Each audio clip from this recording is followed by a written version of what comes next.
키포인트 8번째, 채권 투자 분석과 채권 수익률 보겠습니다. 채권 투자의 매력은요, 예금 상품보다는 금리가 높아요. 주식보다는 리스크가 적죠. 주식보다는 수익성이 낮다가 맞아요. 그죠? 요 세 가지를 구별해 두시기 바랍니다. 유통시장에서 거래를 할 수가 있습니다. 만기 이전에 언제든지 사고 팔 수 있다 그랬죠. 유동성도 어느 정도 확보가 되어 있습니다. 그래서 만기까지 가지고 가면 확정이자 중간에 매도를 하면 시세 차익도 누릴 수가 있습니다. 만기 상환 이전에 언제든지 현금화 가능하고요. 자, 주식은 3일 결제죠. 채권은 이길 하루 다음 날 아니면 당일 결제입니다. 요게 차이점이죠. 요거 기억을 해 두셔야 될 것 같습니다.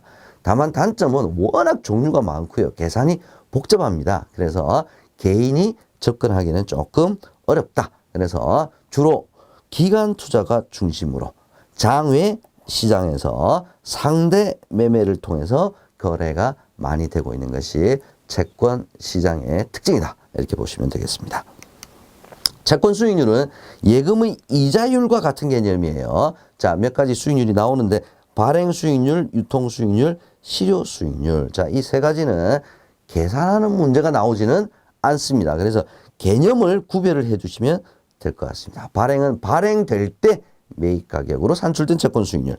유통 수익률은 자, 대표 수익률이에요. 유통시장의 여건에 따라서 형성되는 수익률. 얘는 암기해 두셔야 돼요. 실효 수익률은 투자 수익의 증가율을 나타내는 지표로 실현된 이자 수입, 재투자 수입, 자본 수익의 합계인 실현 총이익에 대해서 그러니까 얼마에 사서 얼마에 팔았니? 자, 요걸 계산하는 것이 실효 수익률이다. 이렇게 개념적으로 여러분께서 구별을 해 두시기 바랍니다. 수익률에 영향을 미치는 요인들 보겠습니다.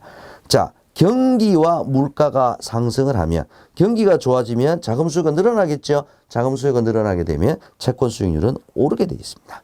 시중 자금이 풍부하다. 돈이 많다는 거죠. 그러면 공급이 많다는 뜻이니까 채권 수익률은 떨어지게 되어 있습니다. 유동성이 낮을수록 유동성이 낮다라는 것은 잘 안 팔린다는 뜻이죠. 그래서 프리미엄이 붙습니다. 채권 수익률은 올라갑니다. 뭐 부동산하고 비슷한 거죠. 부동산 유동성이 낮으니까 유동성이 낮기 때문에 거래가 잘 안 되면 오히려 가격이 떨어지는 거죠. 채권 수익률이 올라간다는 것은 가치가 그만큼 떨어진다는 소리가 되겠죠.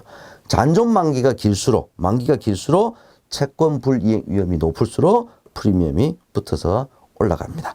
자, 그래서 이렇게 나눠보게 되면요. 1번, 2번 경기, 물가, 시중 자금은 외적 요인에 해당이 되고요.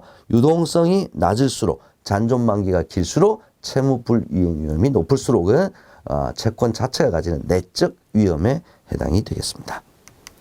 유통 수익률 변동에 따른 채권 가격 변동. 얘도 뭐 시험 문제의 지문으로 출제가 되죠.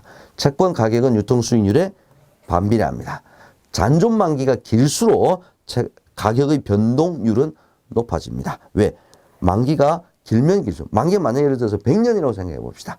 금리 0.1%의 변화에도 100년 동안 영향을 미치죠. 그래서 가격 변동률은 높아집니다.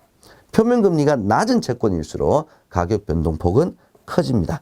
금리가 1%짜리가 만약에 1% 올랐다. 100% 오른 거죠. 근데 표면금리가 10%짜리가 1% 똑같이 올랐다. 10%밖에 안 오른 거죠. 그 이야기를 하는 겁니다. 기억을 해 두시기 바랍니다. 함정 찾아보겠습니다. 자, 채권 투자는 거래 조건이 표준화되어 있지 않죠. 그래서 개인들의 소액 투자가 어렵다. 이렇게 우리가 얘기를 합니다.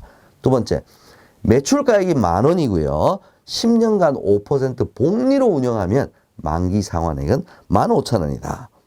자, 10,000원짜리를 10년간 5%로 운영을 했는데 15,000원이 됐다는 것은 복리가 아니라 달리죠. 달리로 운영해야 15,000원이죠. 세 번째, 채권의 잔존 만기가 짧을수록 유통 수익률 변동에 따른 가격 변동률은 낮아지죠.